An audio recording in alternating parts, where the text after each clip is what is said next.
That surely fixed it if there's anyone there. Can you hear me? I think I fixed it. Yes. All right, we're on. Had to restart the whole thing. I'm not the most tech savvy guy, as you've probably worked out already.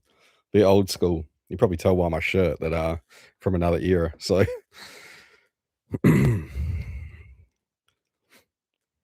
all right. So I wanted to do this just to have a chat about where we're all at, because I feel like this week is going to be a massive crossroads in terms of Supercoach. The Cherry forced trade for those who got him in, and for those who already owned him like me, this is where teams are going to splinter off, I think. So yeah, I want to get a feel for what you guys are thinking, and I'll give my thoughts and stuff. And yeah, just really keen to interact with you guys for sure. Love the support so far. James P, sup whiz, mate. Loving it at the moment. Loving this season. Apart from all the carnage. Global sports cars, love the collectibles. Yeah, so do I. Funnily enough, my wife might not agree, but Brody, all good whiz. Do we dare go Cherry to Gorn, or do we go Cherry to Holmes and then bring in Gorn after the Goldie matchup? Yeah, so Wits obviously is about the only guy that Gorn and Cherry and all that struggle with. So it's a good question. I'm not going Cherry to another Ruckman. So I think to like a Holmes or something is not bad. I think, yeah, I would wait on Gorn. If he can scrap like even 100 against Wits, I'll be happy. But if you trade him in, you're probably not going to be so happy, I think. Maybe the great. I traded him last week, so kind of want to hold even though it's 3 weeks. Wow, you got balls of steel. You must have a good rank. Yeah, I guess it doesn't matter if we drop down a little bit over the next couple of weeks without Cherry, but I'd rather not. Um, yeah, there definitely is a case to be made though for holding on to trades and stuff right now, because I think a lot of people are burning through trades and boosts from what I can see, and there's such a long way to go in the season. We saw last year. I mean, it happened to me. Run out of trades and boosts too early. Got stuck with Shy Bolton on the field. So I'm not doing that again. Global Sports Cars bought the Cherry last week, the fucking spud. Yes, he's an absolute peanut. He's probably gone past Laddams in that respect. So, yep, direct all the fire at him, I say. What an idiot. Just when you think you've got some kind of advantage on the competition, he goes and does that. Or, there's the Rosie and the Petrarca injuries that open the door for everyone. It's kind of annoying because it's made everyone's teams look pretty similar up to this point. But yeah, I think this is going to really separate things, as I was saying before, is what you do with the Cherry money, because it's a shit ton of money. Some people I've seen on Twitter are even getting like 3 primos in somehow and ditching a couple of mid prices. So yeah, it's going to be important what we do.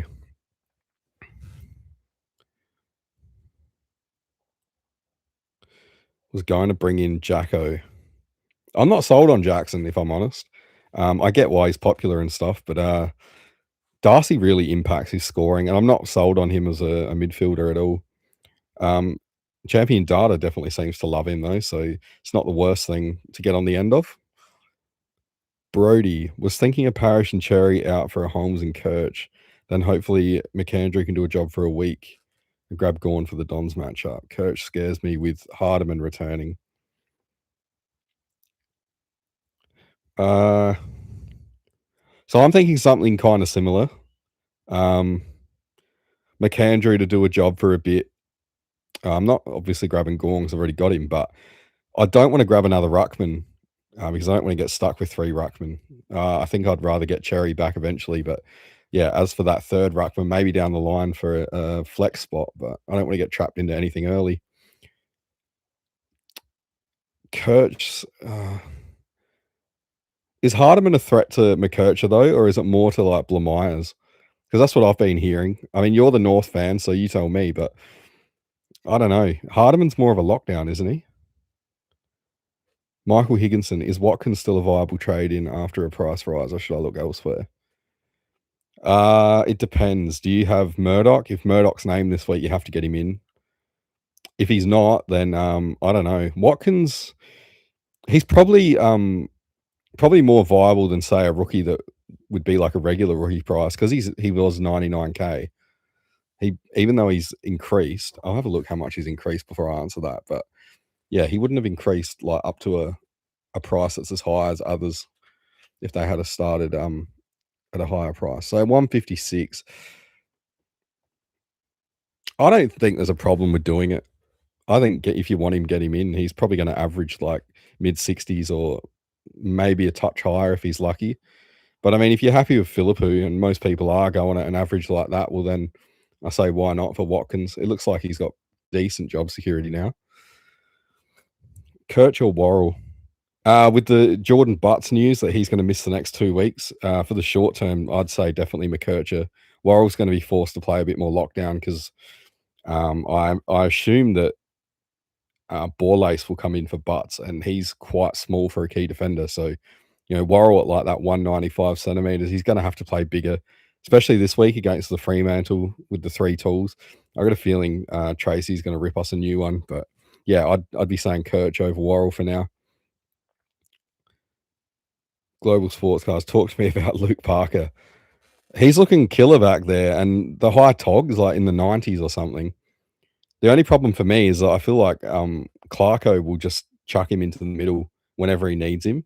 So say if Wardlaw gets injured again or something, Parker's probably going to end up in there, I'd say. So yeah, if you're going to get him, you'd want to be absolutely certain that he's going to keep that role. And as you say, you've heard the role is real, but for how long? That's the hard part with him. No doubt he can score well, but what did he score, like a 60 or something last week? So I don't know. The thing with North and all these bottom teams, they seem to have been fixtured to all play each other at the start of the year. So things are going to get harder, I think. They're going to start to cop some better teams, and we might see a reduction in these rookie scores from the lower teams. Not the Parker is, but yeah. Bringing in Bont, Parks, and Farrow for Cherry, Blackiston, and Jath. Oh man, why did you have Jath to begin with? That guy's he's all over the shop if you watch him play. He used to be alright a couple of years ago, maybe like as a Supercoach pick, but yeah, interesting. I say go for it. Yeah, I mean, as I was just saying about Parker, not exactly sold on him, but Bont, Parker, and Farrow is definitely better than the 3 that you had. So yeah, I'll say go for it. Hardeman training wing, says James. There you go. Yeah, North is just such a like unknown quantity. I don't think Clarko's even settled on what he wants. So I can just see it changing constantly. It even puts me off McKercher, if I'm honest. Michael Higginson, thoughts on going Oscar Steen early rather than on his bubble, as I want a triple upgrade the following week. Callahan, Nas, Whitfield. Oh man, you'd want to be sure, I guess, that he's going to keep his spot. I think he's only playing like 50% game time too. So yeah, I mean, they've got Cameron, who's obviously one of the elite ruckmen, but yeah, I'm not so sure on that one. I guess if it gets you the triple upgrade the following week, then you can do it. Like, I've got Kalani White in R3, so there's no problem if Steen ends up not playing. Yeah, I think if that's what it's going to get you, then do it. Parker's been removed from midfield WhatsApp group, Jack Zeeble 2.0. Yeah, I did hear that. I don't know if he's got that Jack Zeeble role, though. It's not quite the same. I don't think, just off the top of my head, I don't think Parker's getting the kick-ins and stuff. So if people were worried about Caleb Daniel being back there with McKercher, does that mean that Parker or McKercher is going to cancel each other out? I mean, both of them are better than Daniel, so they're bound to rack up more points. So So yeah, if you consider Daniel a threat, then either of these two are. So I don't think it's quite the same thing as Zeeble. Parker gets DPP as well. No, that's true. At least he's on track for it. Some of the guys on track for DPP look pretty good. Tuke Miller up forward is very enticing. Michael Rubenstein. Hi, mate. Messaged you earlier. I'm doing Parrish to Bont and Sharp to Myers. We'll boost if Murdoch is named and do trade out Carroll. Oh, that's heaps good trade. Parrish is done as far as I can see. So getting Bont in's a no-brainer.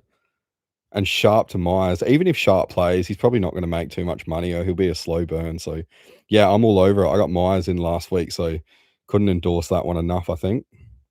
And then yeah, obviously you got to get Murdoch in if he's named.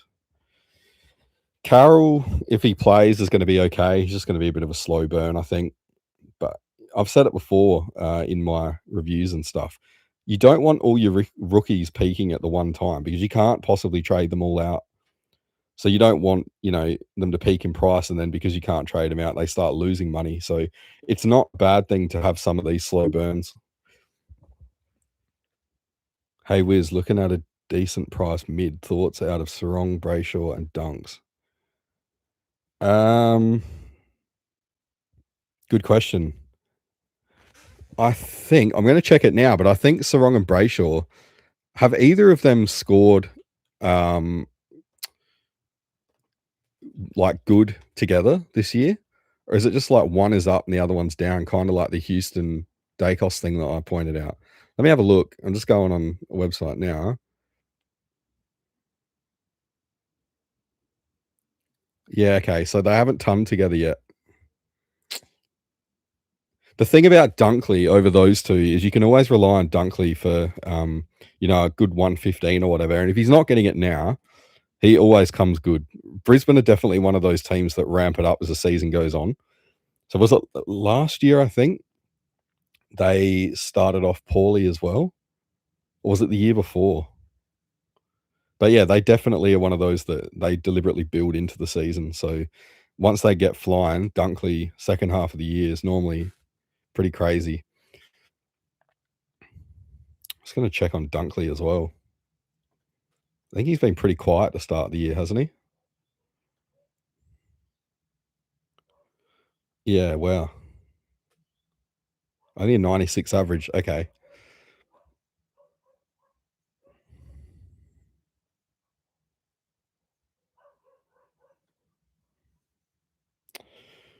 Feel like without McCluggage, they may be missing something in that midfield, and the rest are not. It's not working properly because there's that missing element. Dunkley's definitely a defensive kind of mid. So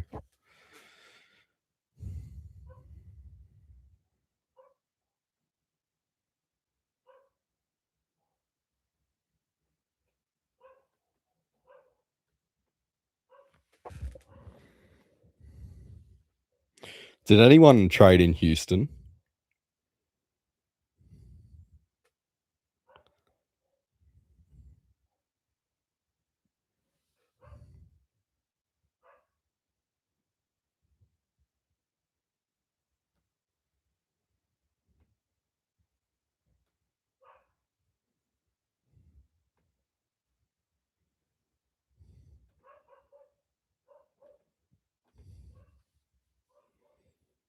Oh man, yeah.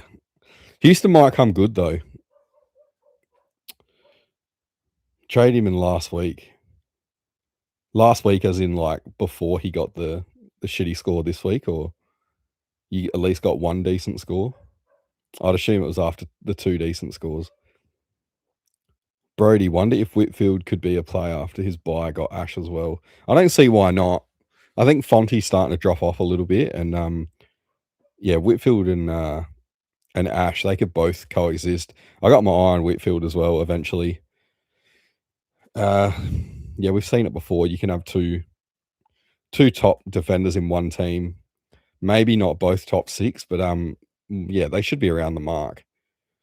I think they're trying to get the ball in Ash's hands more though. Hardest watches of all time. I assume that you're referring to Houston there, James. It would have been for sure. I've owned him in the past. He is a hard watch, even when he's up and about. You never know when he's going to drop off a cliff. I don't really like cheese. Yeah, got to look at the price range because Bont leaves me with very little room to get one of the GWS boys off their buy. Yep, fair enough. That's the thing with Bont. You paying up. That's why I started him. I didn't want to go through any of this. He just, yeah, if you're going to get him, he's great, but he's going to restrict what you can do. So I think you're best off just starting him. What are you thinking for your trades, mate? I'm not even close to sold on anything. I've been looking at a few options, but if Murdoch's named, then he'll come in for Parish. Sorry, not Parish. Sharp or Carroll, and then was thinking of maybe getting McKercher down back, so like swing Grill into midfield and McKercher in for Parish because Parish has got to go. He's absolutely cooked. But now there's a bit of carnage up forward as well. So Marshall's probably going to miss this week. Who's the other one? The Pooh is on. He's on the bye. So I think I'd be looking at like only 4 on the field in the forward line. So I might have to do something there. But yeah, I don't know. 3 weeks out, it's probably going to be Cherry out as well. So yeah, Cherry out, and as I said before, it won't be a ruckman coming in for him. It'll be someone else, maybe like another defender or forward or something. Definitely not a ruckman though. Michael Higginson. There's a lot of Michaels in this chat. Good stuff. With Flanders and Pooh on bye, Marshall unlikely to play. Dev Rob suspended. That's the one that I couldn't think of. Do we just have to cop it? Hopefully Lombard does something to get his cash gen going. We probably do just have to cop it, I'd say. Surely Lombard does something. If I was his coach, like if you would hope that like Dimmer or someone got into him and said that shit's not on. There's every chance he gets dropped as well, which is if that happens, we're going to have to get someone in the forward line, I would say. Like most people's forward lines look the same, but I don't think you can really be going like 3 on the field for a week.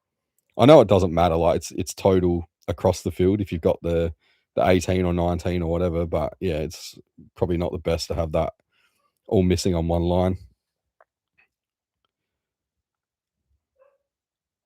Who to keep between Blackiston and Parish? Oh man, I apart from Merritt, I wouldn't want anyone from Essendon. They look like an absolute basket case right now. I feel sorry for their supporters. I'd probably keep Blackiston. He's got more potential to score good, I think. At least he's got some athletic ability. Parish looks like a guy who's, he's come from 2 divisions below or something and is struggling to keep up. Andy, congrats on the rank quiz. What power play are you going next to jump up in rank again? Good question. I don't know. I'm trying to work that out. As I was saying earlier, my advantages have been taken away by these injuries, giving everyone cash. So yeah, I've got to work that out. I don't know. It usually takes me a few days to work it out. Definitely not one to try and go with the knee-jerk reaction. Cheese. Nah, James don't love trading into mid prices during the season. Start them only for me, missed on him. Yeah, fair enough. With the amount of mid prices that fail, it's fair. There's definitely an argument to be made though that it's probably better getting them in during the season because you've got a couple of weeks to see what they're doing. If you start them, you don't really have that. Like we can see them in pre-season and even maybe opening round, that piece of shit. But yeah, you get 2 actual games to see them during the season. So yeah, either way. Pickett looks like the main man on that midfield. So I'm assuming that's the Melbourne Pickett. Yeah, he looked good. I don't think he's reliable for Supercoach though, really. I wish he'd get a few more of those taps. Gawn's tapping everything down, and then the Melbourne midfield's just not getting their hands on it. Like, it could be beneficial for both players. I'd hate to see what Gawn would be averaging this year if he still had, like, Petrarca and Oliver as his tap twos. It's kind of disappointing as a Gawn owner. But I guess you can't complain as well when you got a guy that's 34 and he's still averaging, like, 130 or something, whatever he's averaging. Yeah, 131. Insane.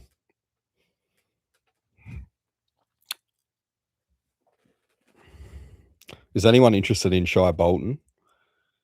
I would just say from my experience last year and previously, don't go near him. Sorry if already talked about. Any chance for Shelley or Primo? No, that's fine, and not talked about yet. Cheese. I don't think so. I don't think Rochelle's even going to average 90. Um, I mean that's just my gut feel on it. But if you have a look at the Crom CBAs, it seems that him and Rankin are the rotation for each other. Rankin's coming back from, I think he had the hamstring problem in the preseason, and his obvious suspension and stuff that I'm not going to talk about. But yeah, he's easing back into it. And so Rochelle's getting the higher CBAs right now. I don't think that's going to continue though. It looks like they always want one of them forward and one in the midfield, and it's like ideally they're probably going to end up as like a 50-50 split. So yeah, I think that's going to restrict Rochelle a bit. Although the Crom fixture does open up, so I just don't think he's got the tank to do it for a whole season. But we'll see. I could be completely wrong. Michael Higginson, do you think Lukosius will play in defence? If he scores 90s against Richmond and St Kilda, who are good for defenders, he makes over 100k in 2 weeks. Who knows? Who knows what Port are going to do? I guess Radigalia is going to be out. What's going on with Zerk Thatcher? Is he injured or something? They got that Ram guy. They'll probably bring in Ram, I reckon, for Radigalia.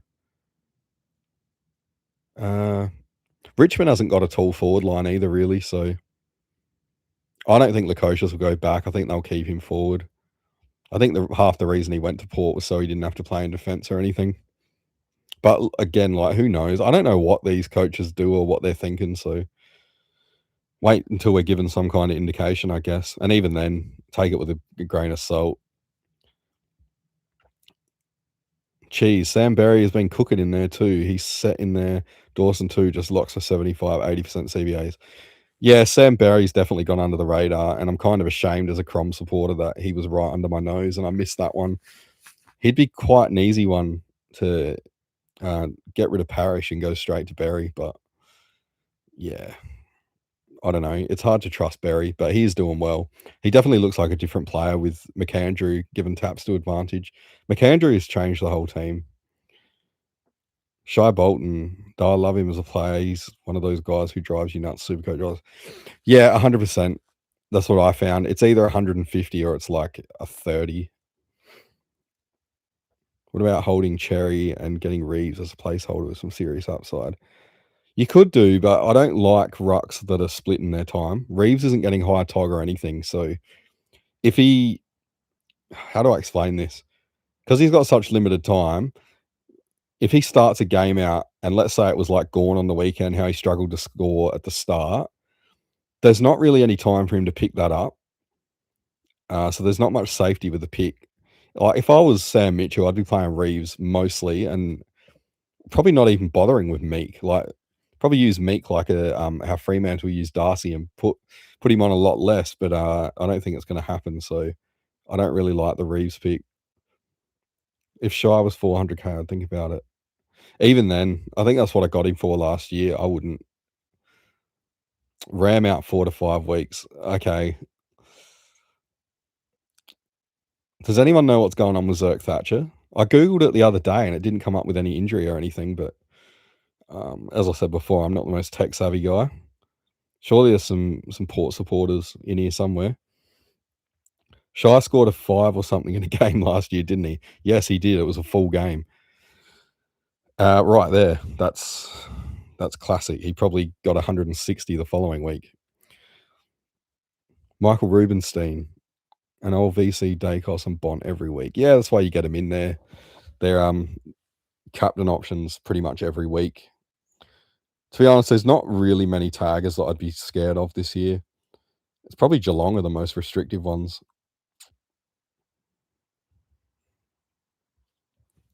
The Bont, though, he's pretty bloody hard to tag.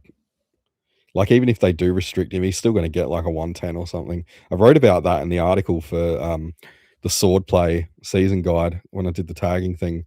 The Bont by percentage loses a bit off his score when he's tagged, but he's coming from such like a high average that it's a little bit misleading because he still scores well. You'd take like 110 from your primos. As a Dons man, I think BZT, so Brandon Zerk Thatcher is just a bum, but we ruin every player with a little bit of talent. It's hard to disagree. I feel like the Dons have got so many players that are in that like 22, 23 age range that were like high draft picks and that they've just stagnated or gone backwards. I don't know if they're going to be worth much other than trade bait at this point. We know every club likes to back in their systems to turn around a previously high draft pick, but yeah, it's a bit disappointing with the Dons. I think Zach Reed's going to be good. But if I was him, I'd be trying to get the hell out of there. So yeah, Zerk Thatcher, I don't know. Still don't know if he's injured or whatever. Surely he's not out of favour. I think they paid up a bit to get him. The problem with Port's forward line is their balance is all off. You got like Radaglia, who I don't think is a lockdown at all. Alir is an interceptor. Zerk Thatcher is probably the closest thing they've got to a lockdown. Really, if you look at the good defences, they've usually got like 2 lockdowns and 1 interceptor. Port have barely got like 1 lockdown and they've got 2 interceptors. So always going to struggle with that. But yeah, hopefully it means Lukosius goes back there because then could be a pick for some quick cash.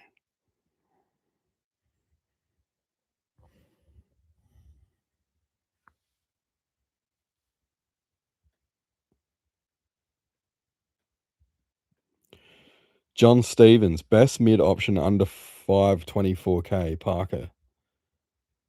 Don't know about Parker. Let me have a look. I'm going to hop on Supercoach and have a quick look. So just bear with me. I'll try and answer this as best I can. So what are we at? What was the number? 524.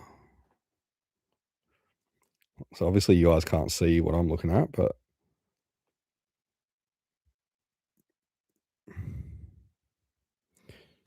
Jack still doesn't look bad, to be honest.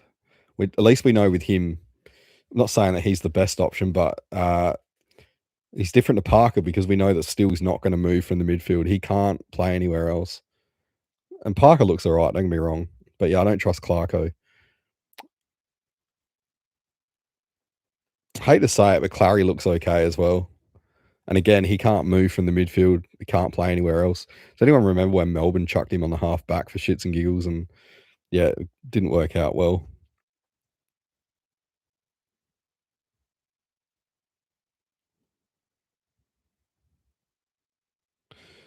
I don't know. Maybe Parker is. The fact he's going to get DPP soon, you'd think, helps his cause. Yeah, I don't know. I'm not going to go through the whole list, but yeah, I think Parker's at least a good shout. Where was I up to? Centre bounce boys are live now. Michael Higginson, what's your thoughts on Hugh Bond? Risky option. I don't know about Bond's job security once Laird is back. Trying to think now. It depends. Who's playing that half back role? You got Miller on one flank, obviously. He's not going to move. Bond is more the lockdown type, though. Yeah, there's a bit of uncertainty with the Crows right now. There's so many injuries, and those smaller kind of players, it's like a bit of a merry-go-round. He could be all right. So wait and see if he's named, but I think he's pretty high price, isn't he? About 180 or something. I don't know if I would want to pay that for a lockdown defender. 167.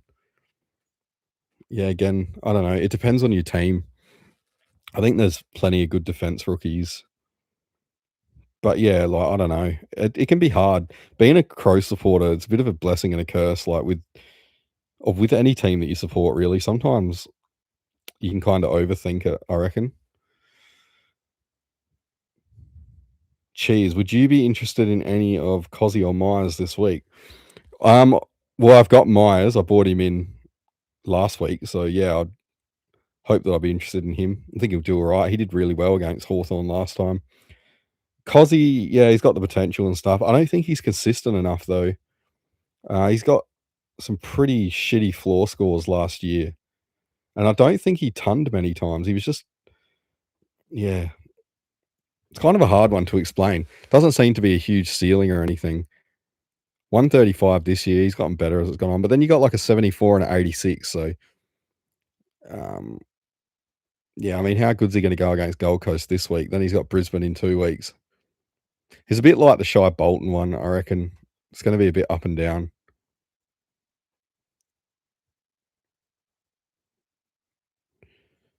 John Stevens might wait a week and go Oliver. Yeah, he looks in good form. He's not going to be the Oliver from 3 years ago, but should be all right.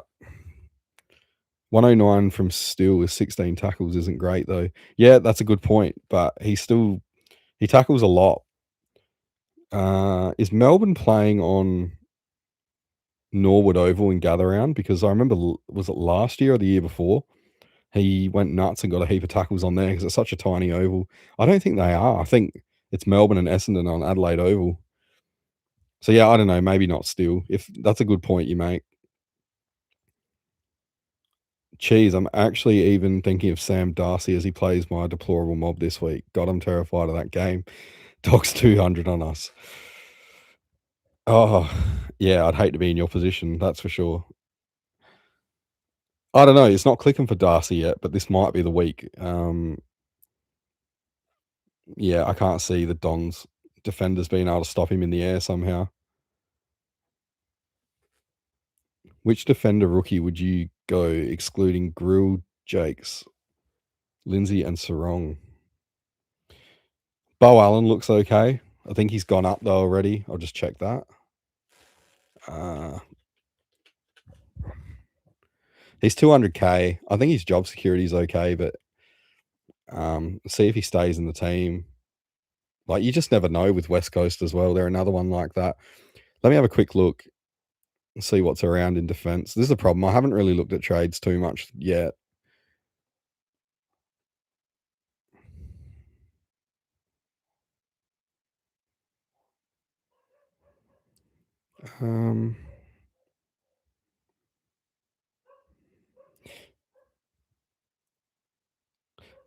ZZ Top could come back this week with Gardner out. So keep an eye on that one. You excluded Lindsay, right? Yeah. Yeah, it's a little bit dire back there, I guess. If you've got Grill, would you be able to possibly swing Grill forward? Sorry, Grill into the midfield and sorry, that doesn't work, does it?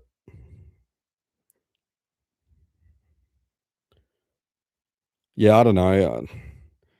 Probably Bond out of all the rookies at the moment, and that's saying something because I'm not exactly sold on him. Yeah, Melbourne at Adelaide Oval. That's what I thought. Jason, loved the content all preseason. Couldn't bring in Watkins last week, but do you still think it's worth bringing him in? Cheers, mate. Yeah, I think I talked about this earlier. I think you could bring Wines is going to come in. I don't think it's Watkins that's going first. I think Will Brodie's the one to go. So yeah, if Josh Carr is going to do what I think he's going to do, he's going to play a lot of the new guys. So yeah, I think you can do it. Just don't expect too much out of him. He might be a slower burn. That's all. But given that he's playing so much midfield, there is going to be a game where he's going to like get a high score. I think. Just hopefully he can keep that floor up.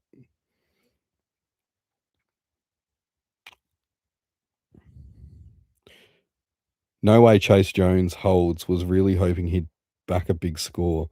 He's been in the system for a decade, right? Like, probably time to move past him. Oh, Crows fans, we've been saying that for years. I can't believe that he's the guy that cost us Rosie, and I think possibly Butters as well. I think Connor Rosie was even in the Crows Academy or something. I've seen a photo of him as a teenager with a training with a Crows Guernsey on. Now that hurts, but um, yeah, I don't know. I think they're just holding Jones long enough that they can get some kind of compo pick from Tassie or something. Is that how it works? Like, if Tasmania comes and takes him, do we get something? I don't know. It doesn't make any sense. I think he's contracted till like 2027 anyway. But yeah, I'd be moving past him. There's better options. Matthew Nix, though, he's got a interesting way of doing things. And don't get me wrong, I think he's a good coach. He's gotten us to a good position, but if the Crows want to go to that next step, I don't think he's the man to do it.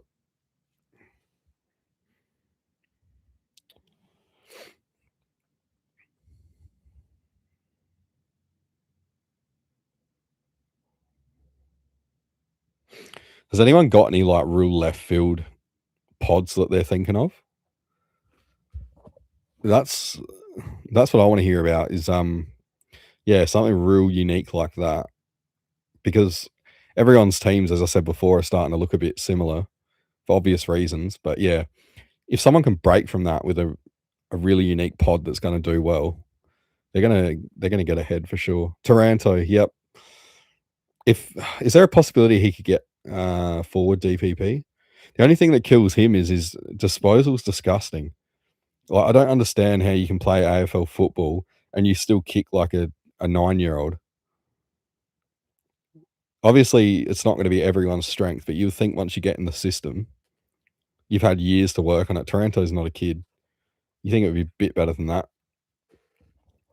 Jason, I bought in Stewart last week instead of Houston. So far, so good. Oh, you'd be loving that for sure. That's a good pod. Just a bit worried with his durability and stuff. Geelong in general, they're not the most Supercoach friendly team. Mostly, Baz is pretty good, and Holmes is he's not too bad. I think people are overestimating Holmes though. Like, he's appealing for sure. For sure, he might be a top 8, but I think he might be just out of it. Maybe like in that 10 to 15 range. To be honest, the season is going to change. Like, the games are going to start to tighten up, I reckon. So yeah. Oh, who knows? He could be. That's the problem right now. I'm hesitant to go towards these like big primos because it's all up in the air, and I think it's partly because we've had like the staggered start to the season. You don't really know like what's what. Some teams have played more games and stuff. Really gives me the shits.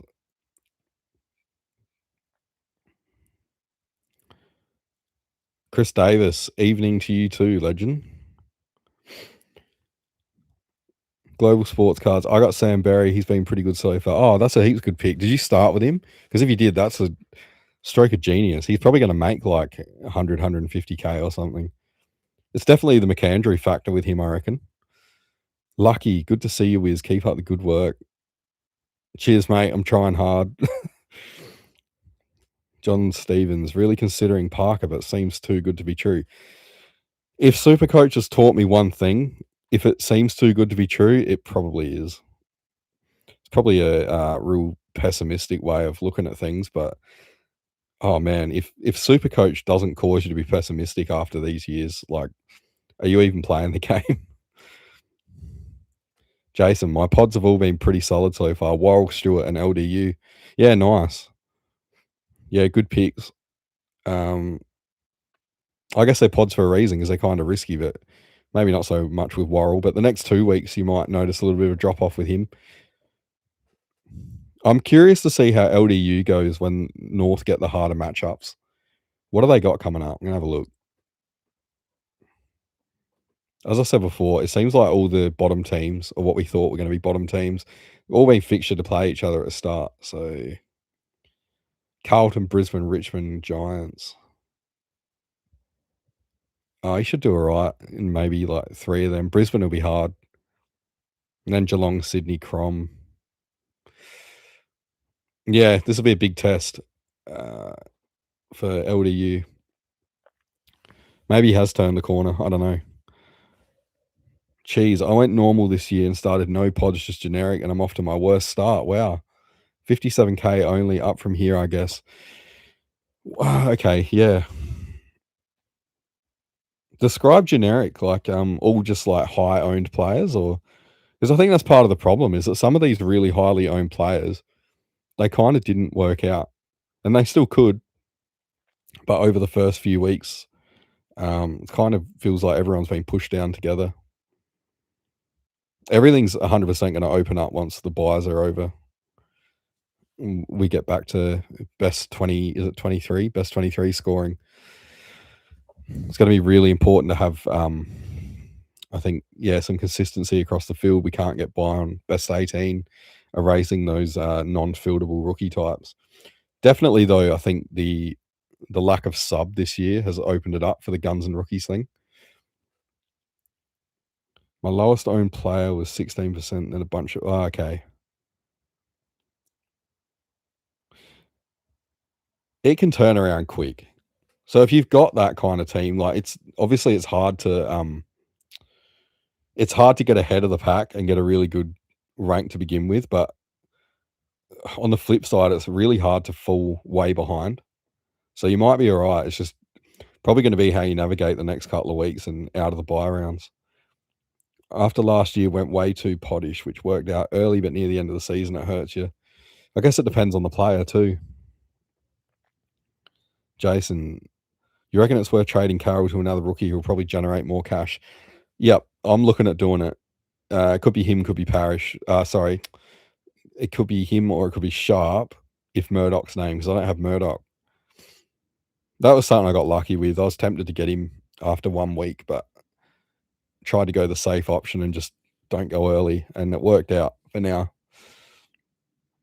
A lot of luck going my way so far, I got to admit. It's yeah, all these 50-50 decisions. It's definitely been luck on my side. Sports cars. The Ruck discussion with the new rules affecting their output was way overthought. Yep, and that was my argument since the start of preseason. If you look at the expected number of, well, let's go back to the start of the preseason. We were given a percentage drop off of what the expected stoppages were going to be and the Ruck contest. And off the top of my head, it was something stupid like 9% or something. So let's take a player like Max Gawn and we take 9% off his average. What is that realistically? Like, he's still going to be scoring 120 odd, something like that. So it was way overblown. It could still change, but I mean, even in the people should have seen it coming, I think, in the preseason games. There was one less stoppage on average per game than this time last year. So again, it was way overblown, and it feels like it was a lot of like echo chamber group thing. And I'm not having a go at anyone because I've definitely fallen victim to that before many times. But yeah, a lot of people, it seemed like the more it was said, the more people were getting paranoid about it, and everyone kind of just whipped themselves into a frenzy. And then there was no petrol for anyone to buy. But you get my point. Yeah, I guess with the whole cherry thing though, it's kind of even things up now.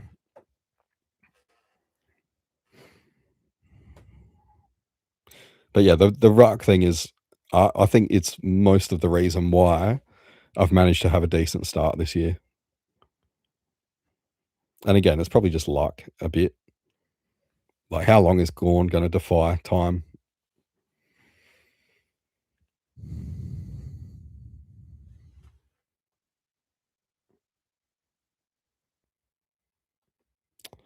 Has anyone got any like pod rucks? Did anyone go Pido? Because up until this week, he wasn't too bad in terms of like points per dollar.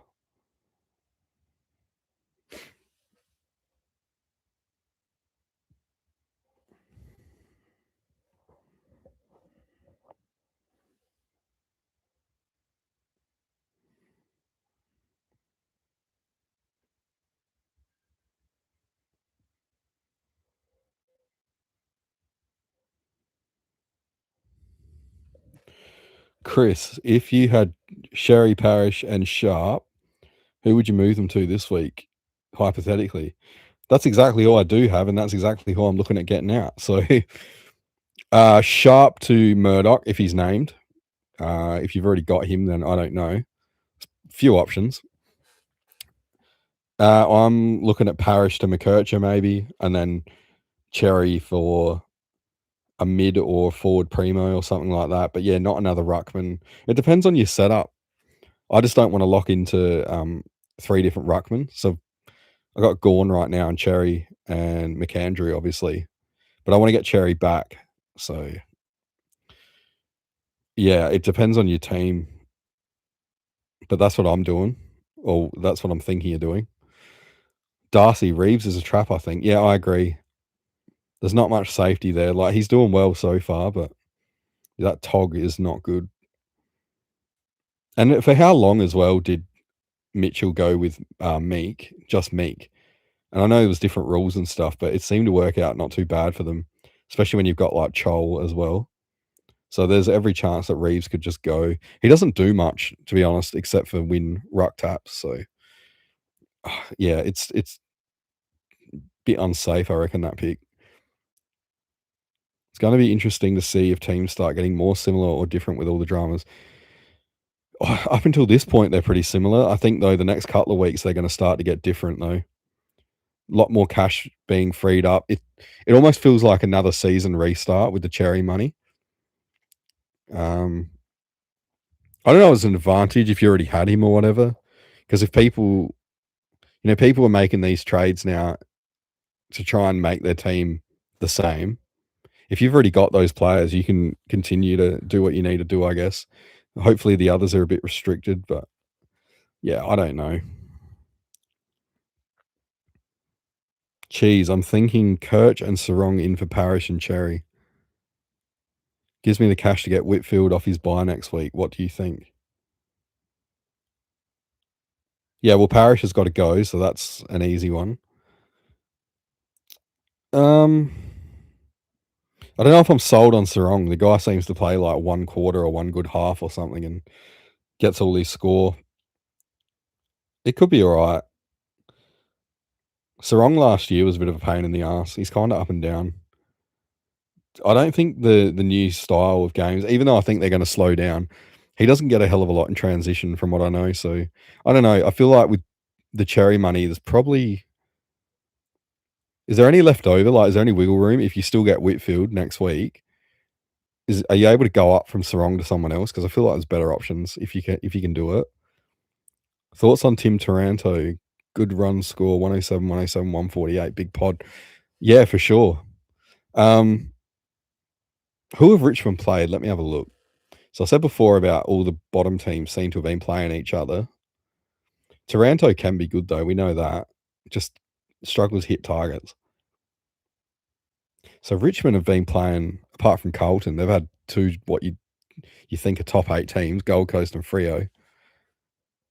Port, Giants, North, Melbourne, West Coast. Wow, that's a pretty good run coming up too. I don't mind it. Is he going to be a keeper though? That's the problem. I don't think so. If he gets forward DPP, then maybe. If he looks like he's going to get it, I'd have to check that. But if he's just going to be pure mid, I don't think he's going to end up as a keeper. Lucky, sorry mate, not sure if you've discussed this already, but thoughts on rookies who's already gone up? Cook, Dersma, Allen, Watkins versus rookies on the bubble, Lafau, Scary, and Bond. I wouldn't go for Lafau. I don't think he's a natural scorer. I can't remember what, is it Scary or Sherry? I can't remember what he scored this week. I think it was pretty low. Let me check. But he was missing for most of the game, I think. Let me have a look at him first. Oh, he's 99k. That's good. He's got a good break even too. He scored 31. Didn't he get like 70 the week before? He did 73. I don't like his job security, so probably Bond out of those 3. He hasn't got great job security either, though. Cook, Dersma, Allen, Watkins. They've all gone up. If we're looking at pure scoring power from that lot, it's probably Dersma. But again, they're going to get such a harder run coming up. So, and I mean, he's done what he's done. Teams are probably going to put a bit of effort into him now. It's hard, isn't it? I really don't know. Your guess is really as good as mine. As I said, a lot of it has been luck with me so far with these rookies and stuff. Mate the Great, will Gorn really struggle against Wits? Yeah, he does every year. I'm going to check it now, but I did a video in the preseason and it was how rucks go against each other. So not like teams. It was ruck v ruck. And Gorn, from what I remember, he struggles with Wits. He's the only player. So last year he averaged 89 against Wits. And if we take it over a 2-year period, he averages 91.6 against Wits. So yeah, expect a lower one. If he scrapes 100, I'll be happy. But yes, he probably will, because Wits is so hard to win hitouts against. And even though Gorn's better around the ground, you know, I think Wits was the second most restrictive ruck last year. After, of all people, it was Darcy Fort was the most restrictive. So yeah, everyone struggles against Wits, and that's including Gorn. Sarong no good with a tag. Yep, I agree. Maybe that's why him and Brayshaw are kind of like the Dacos and Houston thing. So if Sarong gets tagged, Brayshaw does well, and vice versa. Thoughts on Jacos? Oh, yeah, I've been thinking about him for sure. Now, even though him and Houston, it looks like they can't coexist in terms of scoring, Dacos is the one that gets the most tons and stuff out the two. So, yeah, I mean, Dacos goes chasing the ball. I don't think Houston does it that much. And while we're talking about them, I think too much is put into what coaches say. So, like, McRae come out and said, we want the ball in Houston's hands. We get lied to continuously by coaches. It almost seems like confirmation bias when you're keen on a player and you're willing to accept what the coaches say. Do you really think coaches are going to come out and publicly broadcast what they want to do? I don't think so. Cheese could do Bailey Smith, but I'd be banking on Tanner to get at least a 90 plus, but then you may as well keep him if he does that. Yeah, so with Bruin, that was, I think, just because he copped the broken nose, the smash in the face that killed his score. He didn't look right after that. Are you saying like to trade him out? Could do Bailey Smith, but I'd be banking on Tanner to get at least a 90. You may as well keep him if he does that. I think he will. I would be much more confident in Bailey Smith than Sarong. I don't think teams really bother to tag Bailey Smith either, because he kind of turns the ball over. Plus, his running power is like pretty hard to tag anyway. Max White, Baz or Max Holmes, so tough. Yeah, 100%. I don't know. Baz has definitely got the ceiling, but Holmes might be a touch more consistent. I don't know. Mitchell Jackson. I thought I said Michael Jackson for a second. Wiz, Grundy in for Cherry. Thoughts? Yeah, why not? He's off the bye. What's he got coming up in his run? He's got West Coast, I know, this week. That should be a pretty easy kill for him. I don't think historically he does that great against West Coast, though. Let me check. I'll just check the same thing. Had a look out for Gorn. Something's telling me that Grundy, it's not the big kill for him that we think it is. So it'll be Flynn rucking, won't it? So he averaged 104 against Flynn last year and only 93 across 2-year period against BJ Williams. So it'll be against Flynn. So yeah, 104 average. It might not be the huge score that we think. But don't let that put you off, though. I think he's a different beast now. Yeah, I think it's a fine trade. It just depends what you've got already in the ruck, and do you want to get locked into like 3 rucks? I think Gorm will struggle as much against Wits with the new rules. Well, that's a good point. Wits doesn't really jump. Gorn's actually not too bad at jumping, I think, because he's so bloody big anyway. Witts is just as big, but yeah, Gawn's the better jumper. So I don't know. I think Gawn showed that he's really fit still, which is crazy given that he's like 34. He blew up TDK around the ground, which you wouldn't really expect. Um, yeah, he could be a slow start though. That's all. It seems hard enough for him to tap the ball down to the Melbourne mids, even when he's winning all the hit outs, let alone when he's got Witts trying to stop him. But yeah, maybe it changes things. Thoughts on Tracy? Yeah, I had that thought today. He looks pretty much unstoppable. If they can get the ball in his vicinity, he marks it. We know contested marks are a nice big source of points there. But yeah, key forwards kind of puts me off. He's going to feast this week. No Jordan Butts. There's no Crom defenders big enough to outreach him. You got Murray. I think he's like 194 centimeters. Worrell 195. Borlace is only like 191, 192. So yeah, he should absolutely feast. If he doesn't, then he's not what I thought he was. Duck Pastable. Nice name. Loving the channel, mate. Is Shy Bolton a nutcase trap? Yeah, 100%. 100%.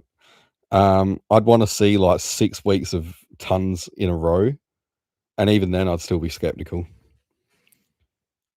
He's probably going to lose CBAs too once Young comes back, and inevitably he will. What do you think about going Took now, knowing he's going to get forward DPP? Oh, I've been saying since preseason that Took's a good shot. He's got that running power, and when you've got Petrarca, Nando, and Rao will be back sometime soon. He's not even getting CBAs hardly, and that's without bloody Rao in the team. So he may not even be getting them now so much with Petrarca out. He's still scoring really well. He's kind of like the forgotten man, so he just goes about doing his thing. I think he's a good pick. If he 100%, if he gets forward DPP, he's in my team. He finished off really well last year. I think he did like 120 on the run home or something like that. So, yeah, can't go past him, I reckon. And I think Petrarca could be back by gather round. Just saying. Genuine. Is that how you say it? I want Zach Bailey. Just worried when the luggage comes back, Bailey gets pushed forward and scores less. Well, yeah, that's probably what's going to happen, I would say. Bailey looks good. I hope the Crom get him. Let's talk about it, the end of this year or something. But yeah, I'm excited for McCluggage to come back. I want to get him. Just it's a little bit of a worry. How old is he? I'm gonna Google it, but bit of a worry with like a soft tissue thing. It was his calf, wasn't it? Surely he's not that old.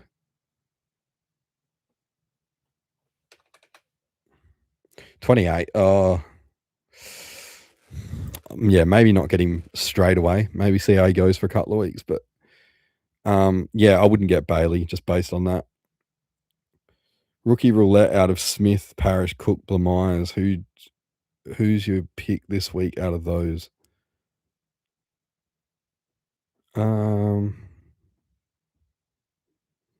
So I'm assuming this has got to be your midfield, right? I would just trade Parrish. I wouldn't worry. If you're going to have him on the bench, like, he might as well be gone. Which Smith are you talking about? Let me have a look. Oh, Jagger. No way, not Jagger on the bench. If you're picking one of those, it's got to be Jagger 100%. He's going to be close to like just about a keeper, I reckon, at like an M8, M9. Chris, do you think Rankin is top 6 forward? Not the way he's performing, no. Probably not, even if he starts coming good. What did he average last year? Let me have a look. I want to answer this properly, so bear with me.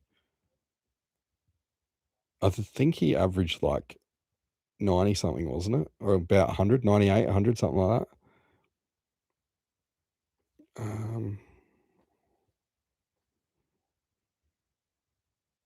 Yeah, 99.7. Let's say Tuke Miller gets the DPP. You got Sheasel. I reckon Myers will outdo Rankin. So that's 3 of them. Who else is there? Just going to have a look. Petrarca could get DPP. That's 4. It depends a lot on the DPP stuff. Justin McInerney looks all right. Tracy looks all right. Pickett maybe. So talked about Rochelle earlier, how him and Rankin, it looks like they split their CBAs and forward time together. They're that link. So I think it's gonna impact Rochelle once Rankin's fit and up and running. But I think it goes back the other way. Rochelle's still gonna have more CBAs than he's had in the past, and that's gonna impact Rankin. So no, I don't think Rankin will be top 6, but I think he'll still be like top 10, maybe top 8.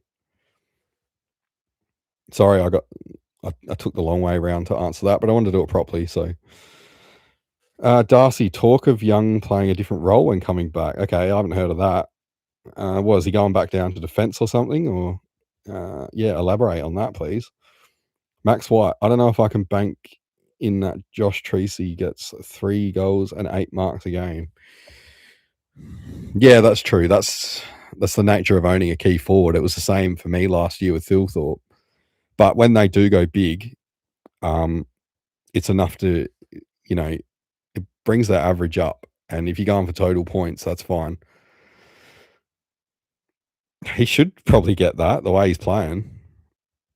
But yeah, it's hard to get these key forwards like Thilthorpe and Tracy that do have that good floor, I think. So, Hawkins used to have it as well. I think it's all right. Thoughts on LDU? Had him since the start. Yeah, he's done well so far, but I said it before, their fixture's about to get harder. That will be the real test for him, I think. What's he played? So they've had Port, who are a basket case. West Coast, not great. Essendon, basket case. Carlton, he'll do all right against Carlton. But yeah, he's got Brisbane. I don't know. Wait and see. It's a hard thing about him. He kind of tends to drop off when he's not interested or things aren't really going their way. MJ from Coaches Panel sold me on Houston. Never had him in my team for a second prior to the other day. Oh, man. You got to go with your gut. Like, don't let people sell you on players. See how it's gone. Sometimes they get it right. And it's the same with me. Don't let me sell you on anyone. I've just been lucky up to this point, I think. But yeah, if things go wrong and you've gone with your gut decision, it's a lot easier to take that than if you know that you just got convinced by someone else and you weren't really too keen on it from the start. That's how I used to play. I used to get influenced all the time. And this year, as much as I say it's luck, I've also been really strict on myself to like try and stick to my research and stick to the gut feel. So yeah, watch it all implode from here.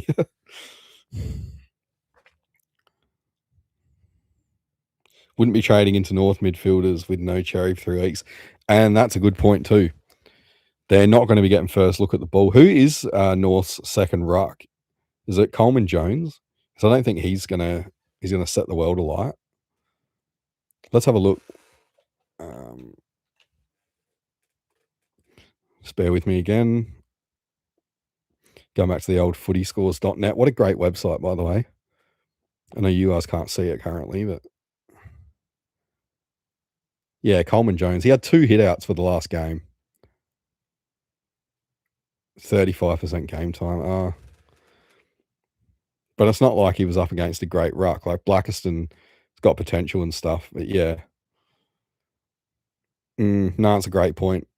That could really impact LDU.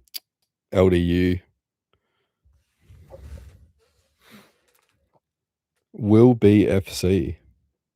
Loving your progress this year, mate. Yeah, cheers. With 500k in the bank this week, what line would you be looking to spend big in? Currently sitting around 30k.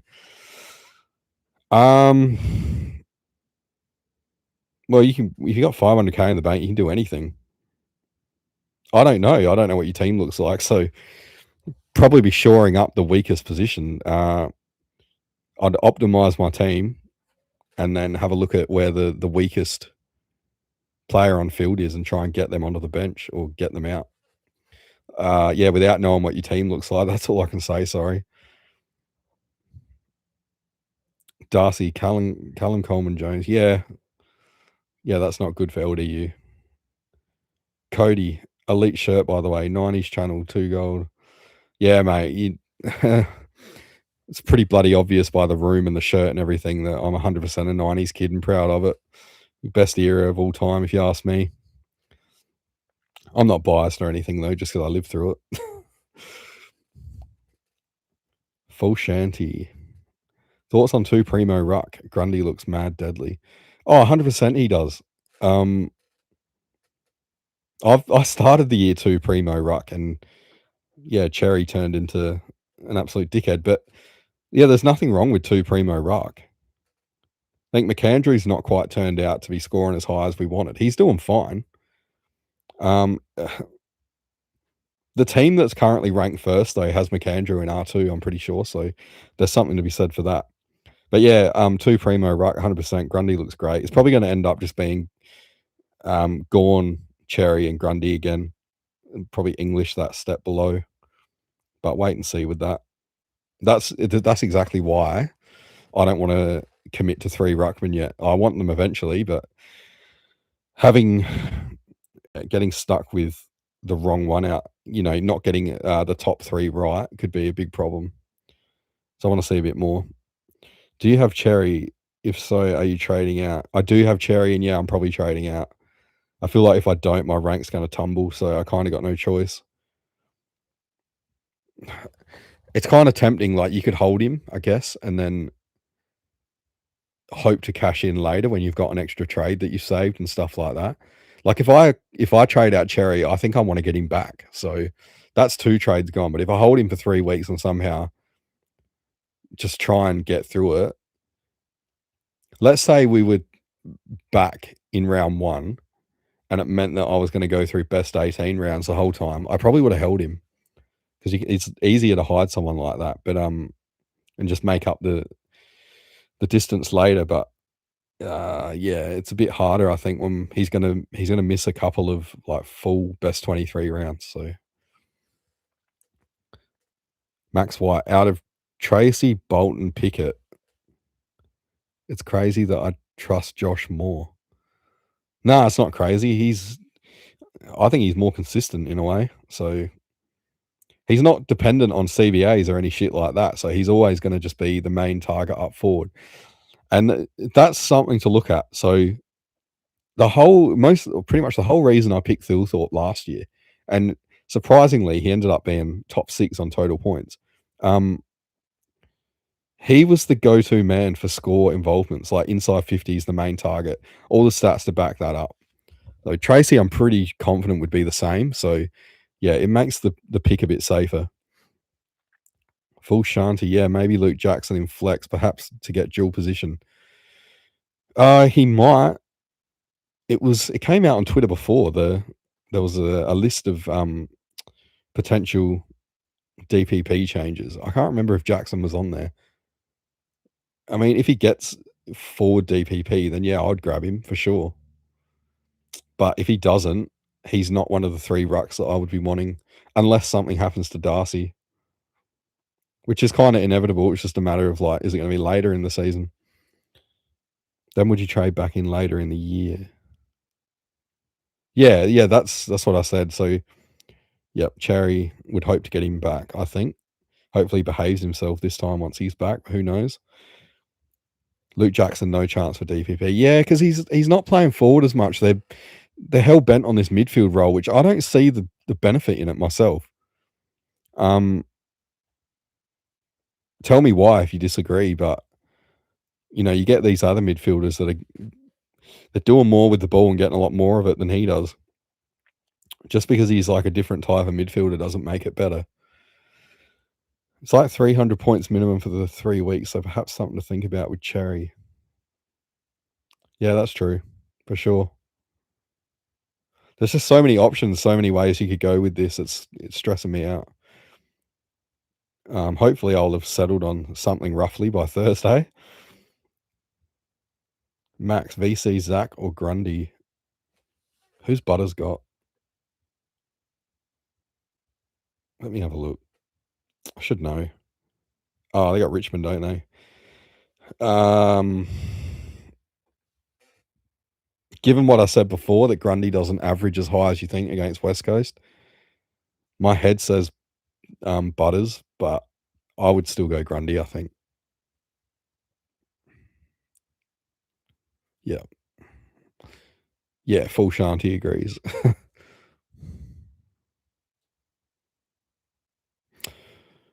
Yep, so that's another good point. If you have cover, it might only be 150 for the 3 weeks. Who's to say what Cherry would have scored if he was playing? We don't know. We thought he was like a slam dunk for at least a 160 or a 180 against Blackiston, and look how that turned out. So, yeah, if you got decent cover, you got to factor that into it too. Subtract that from the expected score, and that's all you're missing out on. Probably, yeah, 150 is probably closer to the mark, I'd say. Cody, convince me not to bring in Tim Kelly. He's looking reasonably good, around 400k, average around 100 at the moment. He's playing for his career, so that might explain the uptick in form. I think they left him out in round 1, so he's gotten the message. But again, as I said before, all these bottom teams have been playing other bottom teams, and their run's about to get a lot harder. Hence why West Coast is 2-1. Full credit to him, by the way. But yeah, against North and Port, he's done well. He didn't play against Gold Coast, so see how he goes against Sydney, Geelong, and Fremantle.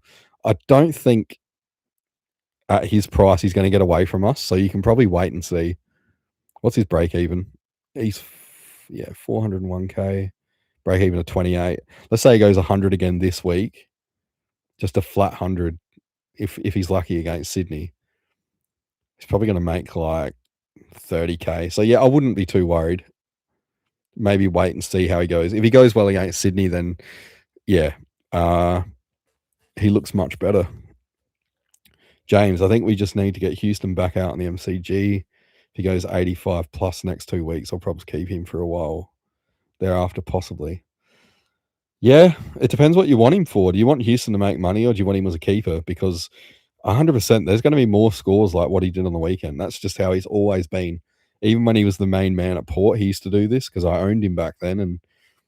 And yeah, it's going to kill his cash gen. And then, if that's what you're looking at him for, well, yeah, he's probably got to be, to make enough money to be like viable. He's just about a keeper anyway. So I don't know. Max, like Grundy went 135 versus 2 Hawks Rucks in the 200 this week for him. Maybe. For some reason, yeah, West Coast is not his jam. Full Shanti Supercoach is stressful. Yeah, that's an understatement, mate. 100%. Even when you're doing well, it's like the stress just amps up. Like normally I'm stressing at this point of the year because I'm trying to chase down a massive deficit. I'm way behind. And then this year it's no less stressful because I am doing well and I'm trying to stay there. So like it doesn't matter what you do in this game. It's a mess. I don't know why we do it. Bit of Stockholm syndrome going on there. Supercoach Dog, nice name. I'm doing just Cherry to Bont this week. You think paying 710 for Bont is all right?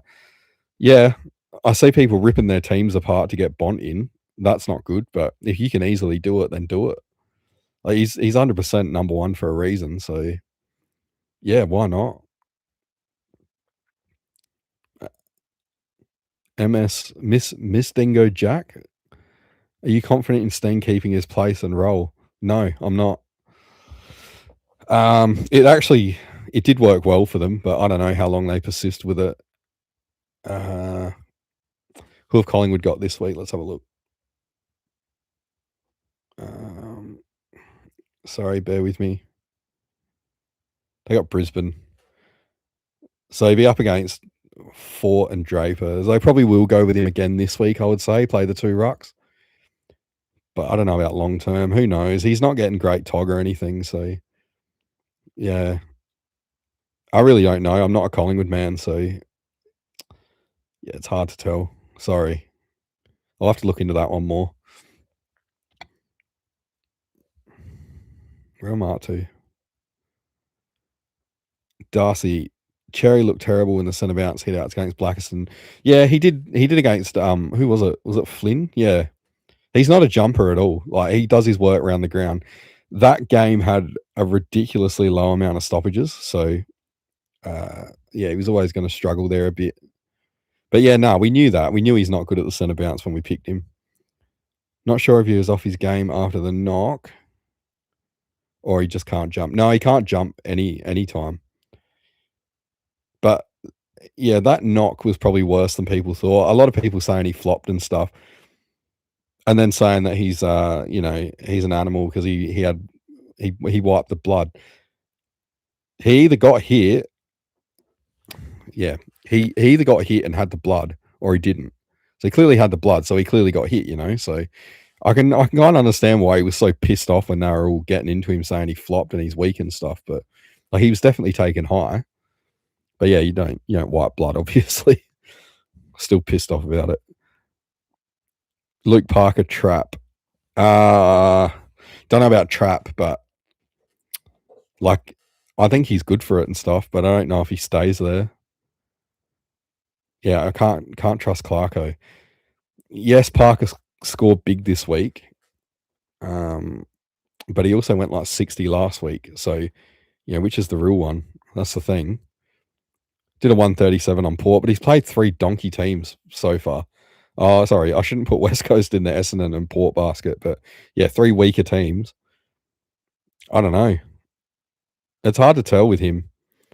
Someone said before, if it seems too good to be true, it probably is. Cherry never looked good in the centre bounce. Throw up, he makes his points around the ground from tackles and around the ground contests. 100%. Again, we knew this when we picked him. But was having an off game after the incident, was on track for out 130 at least before, had 50 in the first few minutes, quarter 2. Yeah, which is why it was so hard to see him just like check out completely. Yeah, that's why I want to get him back in though, because he can score like a maniac. Like people were doubting him against West Coast. And I remember saying in Discord to people, like, this guy can score 80 points in a quarter. He's done it many times. And then that's what he went and did. Was having an off game. Yep. Maybe Houston to a GWS. Good for buy 13. Yeah. Yeah, you'd feel like you wasted a trade on Houston. Problem is, if you trade him out this week or next week, he'll probably come good. That's just the way the game goes. So, round 5 trade. Yep. So I'm hearing Grundy over Cherry this week. Well, I think it's everyone over Cherry. He's not playing, is he?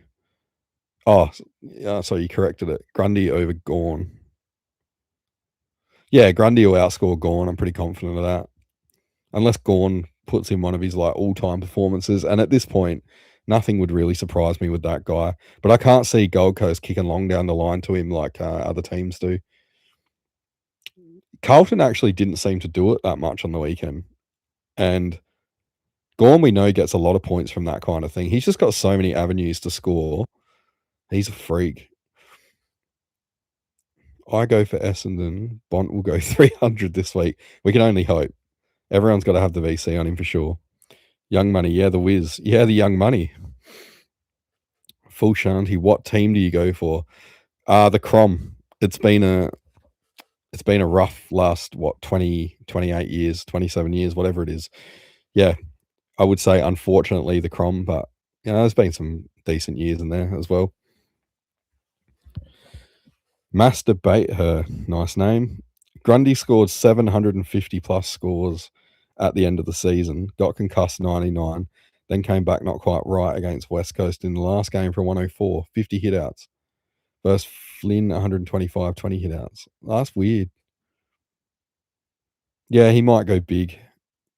I mean, yeah, I said that before. He probably will. Sydney are probably... They look like a runaway train at the start of the year, but now Golden and Heaney are out, so... Yeah, they're going to have to scrap for everything. That's when Grundy does his best, I think. Max, could McAndrew may get dropped? Looked cooked in that Geelong game. That's what I'm scared of. I think Rob will come back at some point, but don't know if it's with them together or if, McAndrew gets rested for a game.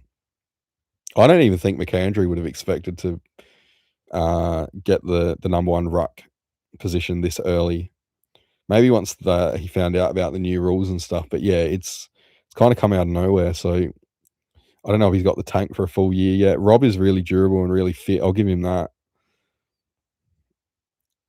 Young Money, hey mate, what are your thoughts for Schomburg and Taylor Byrne? Byrne's that small forward, so I don't, and plays for Carlton, so I don't really trust him. It's not really the role we want for Supercoach. What did he score? Probably unfair of me to comment if I don't know what he scored, but yeah, small forwards they're kind of like kryptonite. 113k. It's not North coming up, but yeah, anyone's going to be a challenge. He scored a 52. Anyone's going to be a challenge for Carlton at the moment, at least in the second half. Yeah, I wouldn't be going there. Schomburg might be okay. He didn't look like bad at all against Port, but it's probably because he was playing at Adelaide Oval again. He was never terrible or anything for the Crom. He just got completely pushed out of that midfield. 59. Well, if he averaged 59, he'd be absolutely fine. He's one I think he could go for, but I don't know. He's probably going to lose his spot to Murdoch. That's my gut feel, but I don't know. Yeah, West Coast are a bit unpredictable. Bont 300, Hectic Max, better captain that bloke. Yeah, you got to be VCing or putting the C on Bont, I think. Just curious, what's it going to take for you? Because Bont plays last or second to last. Let me have a look. Yes, second to last. What's it going to, if you VC like a Dacos or someone like that or a Butters, what's it going to take for you to take that score knowing that Bont is potentially going to get like 800 points against Essendon? Yeah, let me know, guys. Parker will stay down there but won't turn up every week. Probably a trap coming from North. Maybe. This one's confusing. Yeah, I got to look into that one more, the Parker one. But yeah, it's not a bad shout. Cherry brain fade has put everyone who has him in a position. Everyone that already had him has now been disadvantaged to a degree because all the people that it's hard to explain. Like it's a chance for everyone to catch up now. We've lost our advantage. So thanks a lot, Cherry. Against West Coast was on -5, only 14 and a quarter one, then ended up scoring 200. Yeah, exactly. People underestimate Cherry. I think the guy can go absolutely nuts. All you need is a game to close up a little bit. And I've noticed that with a lot of games this season. The first quarters seem really open, and one team normally scores like 7 goals or something, and it looks like an exhibition match. And then they don't, neither team ends up getting to 100. So, yeah, it's not bad for players like that score off the congestion. Sheasel VC, yeah, good shout. Rob was best on in the reserves. Yeah, he probably will be a lot of the time, but under the new ruck rules, we've seen like those that can't jump are going to get cooked. It's something to be said for the Crom midfield. So they've struggled for a long time. They look completely different. I know we're not flying at the moment, but the midfield looks better just with McAndrew giving them first use. So the coaches would have picked up on that 100%. So Rob can keep getting best on in the reserves, but I don't think he's gonna take back the ruck spot just like through form alone. I think something's gonna have to happen to McAndrew. Young Money kind of seems like we have a small rookie crisis.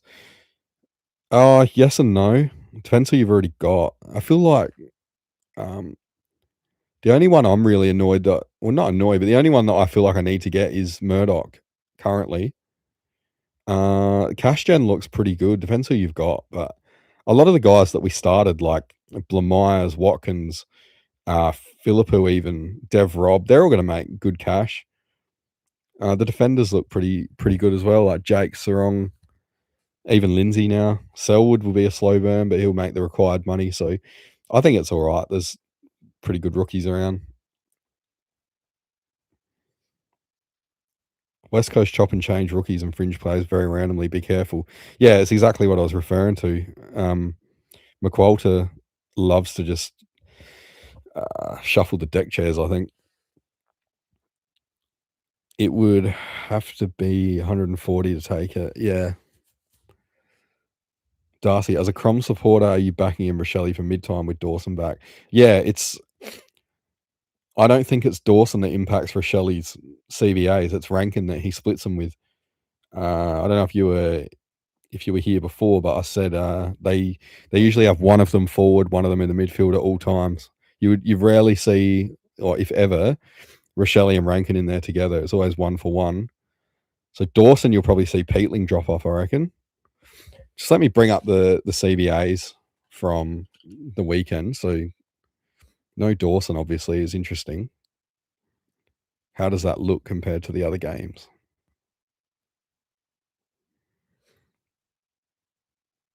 Berry had the big uptick in CBAs. He went up to 86 from low 70s.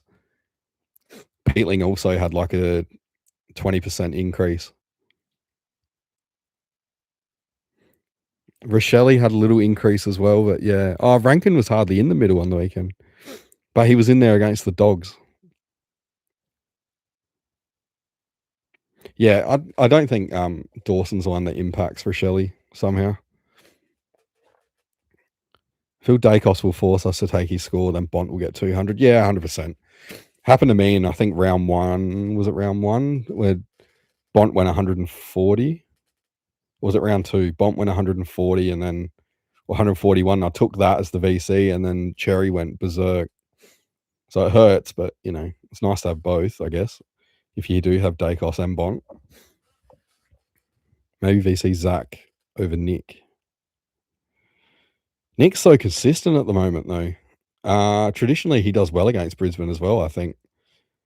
I wouldn't be surprised if Butters is starting to get pissed off with being at Port. He's stuck there for at least another year, so he probably looks around and thinks he's surrounded by donkeys. Not donkeys, but just, they're not on his level. They're, despite what Koshy says, they're 100% in a rebuild. So yeah, if I was at his point in his career, I don't think I'd be wanting to go through that for a year. But he's a professional, so. Cody, I started Heaney, so did I. And I chose to hold him and save trades due to all the other carnage. Was it a bad move or better for the long run? Well, it's I can't answer that now. We got to wait and see how Heaney does, but he started pretty underwhelming. I got rid of him after round one, after the injury. So, he's getting on a little bit in age now, getting closer to 30. And soft tissue. The other big thing for me is I chose him. He was in my team all preseason because he scores like 20 points more on average with Golden in the team. Golden gets tagged.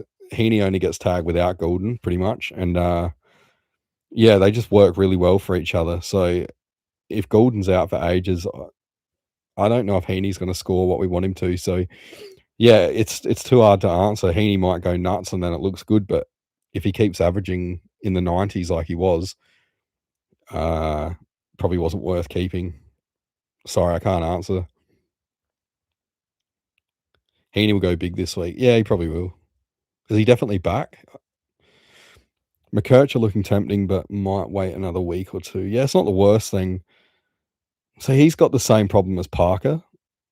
He could easily get taken out of there at any point. I don't understand this obsession with trying to make McKercher like an inside player. He's so obviously like an outside distributor. Will Rankin get more mid-time as he gets fitter? Rochelle, my main trade in target this week. Yeah, I think he will. And I think that's gonna impact Rochelle's CBAs. So beware. But again, like I can't say for certain. Nix does weird stuff. MJ Cobber, nice name. Love the shirt. Cheers. Yeah. Yeah, this is such a great cartoon. I mean, it still is. I can watch it as an adult. Yes, I watch cartoons as an adult. I'm a big man child, but yeah, that Nickelodeon run of the 90s was absolutely next level. ZZ was jumping over English in several centre ball ups in round 0. Just hoping he's picked and playing a defence this week. Want to move him to the defender bench next week when Steen comes in. Yeah, I don't mind it. Gardner's going to be out for a long time now, so I don't know how Brisbane can keep going with like one tall defender. So Someone's got to come in. It could be Dara Joyce, I think it is. But yeah, ZZ, if he's named, I would 100% get him in if you can. Butters is a restricted free agent. Port will match and won't take multiple late round 1 picks. That won't be worth much with Tassie coming in. Gonna want top 5 picks or quality young players. The problem here with Port is, like I said, they're 100% in a rebuild. Now, how old is Butters? He's like 24, 25? Let me have a look. I'm going somewhere with this, I promise. He's 25. So he could still be around for their next premiership tilt. But remember, Port didn't go into the draft last year at all, which was just ridiculous given the position they're in. It's borderline negligent. And yeah, they are going to be impacted by Tassie, but that to me makes more sense why they would have to take the draft picks, because, you know, just because Butters is just because he's a restricted free agent doesn't mean he has to take a multi-year deal. So Port would be better off, because the Tassie drafts are going to be compromised for a little while. So Port are better off taking maximum now than sign him on for another year and then do without. It just, for me, it just pushes their rebuild a year back when he's inevitably going to go. So, I mean, Ken Hinkley even admitted that Butters is probably gone at the end of the year. So it's pretty obvious to me that Butters, I mean, I think within the club they all know it. So I don't know. That's just my opinion. Supercoach God, yo, Wiz, how are you? Oh, I'm good, mate. I'm stressed, but I'm good. How are you going? I noticed your rank's not quite where you'd want it to be, but still with good ideas there. Can't thank you enough for last year with the Ned Long pick. I'm just an idiot for not jumping off at the right time. But yeah, that was a masterstroke. Well done. I don't have Cherry, so thinking just doing Blackiston to Stewart, Clark or Dacos. Which one? Any are fine. I have Clark. No buy. I guess none of them do now, but Dacos has probably got the biggest ceiling, given that he got like a 198 last year. I don't trust Stewart's durability or just Geelong in general. So, I mean, if Stewart keeps this shit up, it's only a matter of time before he starts getting tagged again. So probably, I don't know, probably Clark or Dacos for me. I know I already have Clark, but Dacos does look pretty good. I guess the thing with Clark is he's not really sharing too much back there, even with Luke Ryan. So, yeah. Hope your legs are right, by the way. Yeah. Footy's a hell of a sport, isn't it? It's so combative. Even just non-contact injuries and stuff. I've had my fair share of them, and you wonder how the hell it happens. But yeah, it's brutal. 335 in the bank. Nice. Seeing Surgeon tomorrow. Yeah, best of luck with that. We've all been in that position over the years playing footy. It's horrible. The not knowing is the worst part. Zach going to the Dogs, Bont and Zach. Oh my god. Yeah, exactly. Bont and Butters together. Kind of makes no sense to me, if I'm honest. Like, I know Libba's on the way out eventually. He's not slowing down yet, but if I was the Dogs, I'd be trying to funnel that money into the defense. It's the only line that really had been letting them down. I know not so far this year, but yeah, on paper, it's probably their weakest line by far. But yeah, Zach and Bont, oh my god. Does it kill them as Supercoach picks? Let's see. Frog, how do you say that? Frog Champlu? Sup, brother? Yeah, good to have you on here. Yeah, how's your team going and stuff? It's bit of carnage going on at the moment. Hopefully you're avoiding all that. James, Jacobs for sure. God, but you also sold me Houston. So what you doing with him? Yeah. Answer for your sins, Supercoach God. The people have spoken. They want to know why you led them down the Houston road. You weren't alone. I know that, but yeah, own up. Cody, last year was my first year of Supercoach, and Supercoach God was my spirit animal. Loved the meltdown videos. Yeah, didn't we all? 100%. Supercoach God, definitely one of the better ones out there. That's for sure. I like the originality of it. Like, not putting anyone down, but a lot of the videos out there seem to be quite similar. But yeah, Supercoach God definitely does his own thing, which I love. Keep up the good content and good. I'm assuming that's good job on the rank. Yeah, trying, mate. Absolutely trying. Luke Ryan loves to kick to Clark anyway, rather than ignore him. Yeah, that's good. I like hearing that. Poor Luke Ryan, he gets such a bad rap. He's actually, I think he's a bloody good defender. And I was, when I played, I was defender for most of my career, so I like defenders. But yeah, I think Luke Ryan, just because of that piggery that he does, he cops a bit of shit. But there's more to him than that. He's actually a really good third tool, I think. And there was years there where he had to hold down being even like the second tool, and he did well. He's not as big as people think. Holding Houston, interesting. Fair enough. Zach, a Dogs fan, a Supercoach team's cooked. Oh yeah, yeah, that'd be interesting to see what happens if that's where he goes. But I'm sure people were thinking the same thing when like other star players teamed up, and yeah, I don't know, we'll find ways around it or whatever. Bontus and half back, Zach on ball. Yeah, maybe. I've seen Bevo do weirder things, that's for sure. Randy Brayshaw, what a great name. Travis Mack, reckon I'm bringing in Rochelle and trying to get up to Nas next week. Running out of players to trade out, nothing is fat enough. It kind of feels that way. If where are you ranked? That's the thing. Like if you're playing catch up, then fine. But if there's nothing obvious to go to or to trade out, then probably don't do it. Luke Ryan is thick now, like third tool size. Yeah, he always was. He's always been that kind of third tool. But yeah, thick, as a thicker boy myself, it's good to see some AFL players that go against the norm.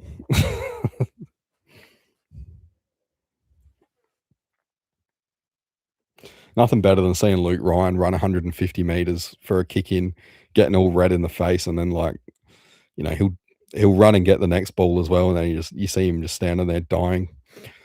It's good stuff, entertaining.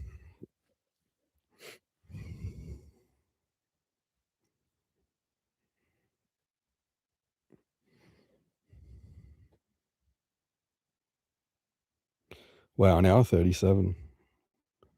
Um, might wrap it up soon if there's not many more questions. How long does Voss keep his job? Surely not much longer. Definitely going outside of Supercoach here, but that's okay. I don't know. I don't think Carlton's list is actually that bad, and I don't know what happens inside the four walls of that club. But I mean, I'm actually a coach myself, and not of AFL obviously, but footy. It's a lot falls on the coach's head, and I get why, but there's a lot of stuff that the coach can't control, and yeah, I don't know. Maybe he's lost the players or something. I don't know. Once that happens, you can't get them back, but surely it wouldn't be much longer at this rate. There's something seriously wrong inside that club. I think it stems from the top down, though. Did you see Zach Williams run into Cozzy? Came off second best despite being in the better spot. Uh, yeah, is that where he like cracked his ribs or something? Cozzy's a little nugget, eh? Is he related to Byron Pickett? I'm assuming he is. Byron Pickett was the king of that stuff. I remember being at Footy Park or Amy Stadium, as some of you younger guys might know it as, but back in the day, and saw Pickett clean up Rhett Biglands, and I heard it from the stands, like from 50 meters away, like it was like a gunshot. And Biglands was a big boy; he was a ruck and built like a brick shithouse, like built like Arnold Schwarzenegger, and Pickett just smashed him. And yeah, we were booing because at the time it seemed a bit dirty, and then had Port supporters throwing bottles at us. Good times. Mate the Great. Hey, my rookies are Sarong Jakes Gibcus. That's an interesting one. Grill, Lindsay Carroll, Watkins, Smith, McAndrew, Edwards, Lombard, Robertson, Marshall, Rosas, Philippou. Will that do me for season? Anyone you would replace? I don't know about for the season. You're gonna have to downgrade some of them, but let's see. Edwards, I wouldn't be confident on. Lombard is frustrating. Robertson will make heaps. Marshall should make enough, and he's fieldable. Rosas should make enough. Philip, I reckon you're all right. Anyone you would replace. If you don't have Murdoch, I'd be trying to get him as soon as he's named. So for who you got in the midfield there? Carroll, Watkins, Smith. Probably for like Carroll or someone, or if you can like do some DPP or something, maybe Gibkiss even, free up some money. Like throw Grill into the middle and that doesn't work. I'm getting that. That's twice tonight I've gotten that back to front. Yeah, I'd try and get Murdoch for one of the ones that isn't doing well. Yeah, we'll get Murdoch. Nice. My trade plans this week, just going Windsor to Bond, ZZ if named. Yeah, that's not bad. I don't like Windsor as a pick. Then next week, Doveston to Marshall, Parish to Oliver, and if Houston is shit, then Houston to Kirch. Yeah, not too bad. Oh, see you later, Cody. Thanks for tuning in, mate. Yeah, best of luck in round. What are we in round 4? Yeah, yeah, I don't mind that. Windsor down, Parish to Oliver. Oh, see, if you're getting Oliver, you want a keeper. I don't know if Oliver's going to be like even top 10 for the year. Probably not.